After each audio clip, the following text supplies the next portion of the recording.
ចឹងមិនថាផ្លូវចិត្តសំខាន់មែនបងប្អូនត្រូវជឿខ្ញុំផ្លូវចិត្តហើយរត់តែយក9នេះគឺវាជាយកភ្លើងដែលអាចងាយនឹងដុតចាអញ្ចឹងជាយកមួយដែលងាយនឹងប៉ះពាល់អារម្មណ៍មនុស្សហើយអ្នកខ្លះ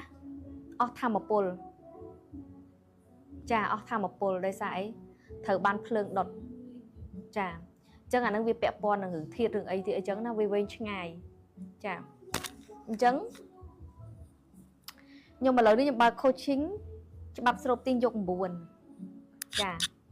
ខ្ញុំ coaching តើអ្វីដែលវាថា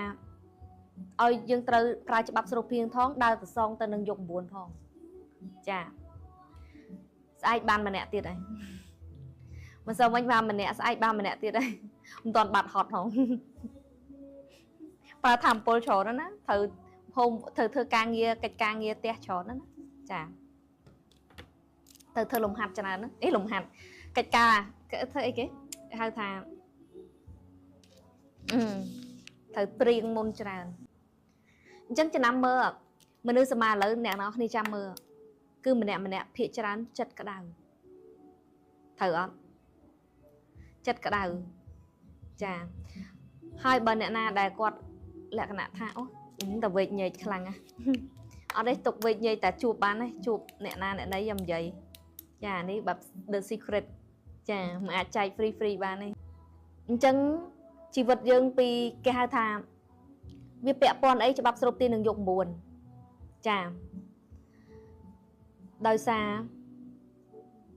ធម្មពលយក9គឺជាច្បាប់ស្រូបទាញនិយាយពីរឿងធម្មពល energy frequency អីចឹងណាចា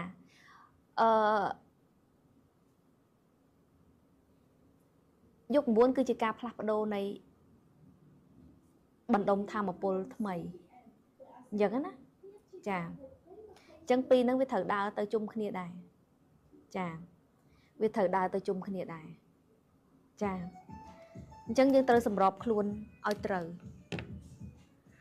ពេលខ្លះវាបំលែងឲ្យទៅជាផ្លូវចិត្តយើងលក្ខណៈថាទៅផ្សេងចាអ្នកខ្លះមានឆ្ងល់ថាក្នុងខ្លួនឯងសុកការយក8ដោយអារម្មណ៍ផ្សេងដល់ពេលយក9នោះអារម្មណ៍ផ្សេងហ្មងមានដែរមានអារម្មណ៍ចឹងអត់ខំប្រឹងអនុវត្តច្បាប់ស្រូបទាញប៉ុណ្ណាក៏វាអត់សូវមានការផ្លាស់ប្ដូរហើយអារម្មណ៍គឺអត់ដូចមុនចាអញ្ចឹងបើសិនជាយើងជាមនុស្សធម្មតាដែលរៀនច្បាប់ស្រូបទាញសោះយើងអាចនឹងប្រឹងសមាធិឲ្យខ្លាំងឲ្យបានច្រើនកុំឲ្យខានចាព្រោះអីអត់មានអីខ្លាំងជាងមនុស្សយើងមានសតិបញ្ញា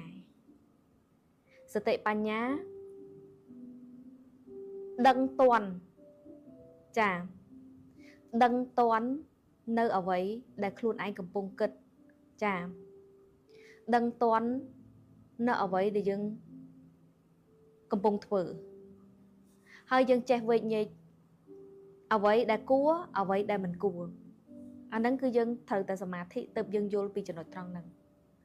តែបើសិនជាយើងអត់បានសមាធិទេយើងអត់ដឹងអារម្មណ៍យើងប្រសេកប្រសាទទៅបែបម៉េច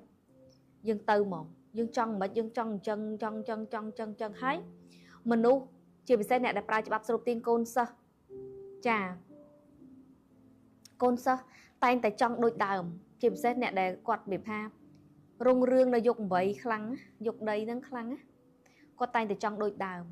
តែដល់ទៅពេលផ្លាស់ប្ដូរយកសម័យកាលយើងតែធម្មពលវាបានបដូរហើយចុះម៉ែតែងតែនិយាយថាគ្រប់យ៉ាងនៅក្នុងโลกនេះវានៅដែរទេគ្រប់ចាំងវាត្រូវការវិលអញ្ចឹងយកមាន9យកហ្នឹងវានឹងវិលទៅមកតែគ្រាន់ថាយើងបានត្រឹមយក9អាចត្រឡប់ទៅយក1វិញដឹងថាយើងមានជីវិតដល់យកប្រហែលទេនឹងយើងថាយើងមានជីវិតដល់យកប្រហែលទេអញ្ចឹងយើងនៅតន់យកណាយើងត្រូវតែព្យាយាមឲ្យយកហ្នឹងគឺយករីកចម្រើនរបស់យើង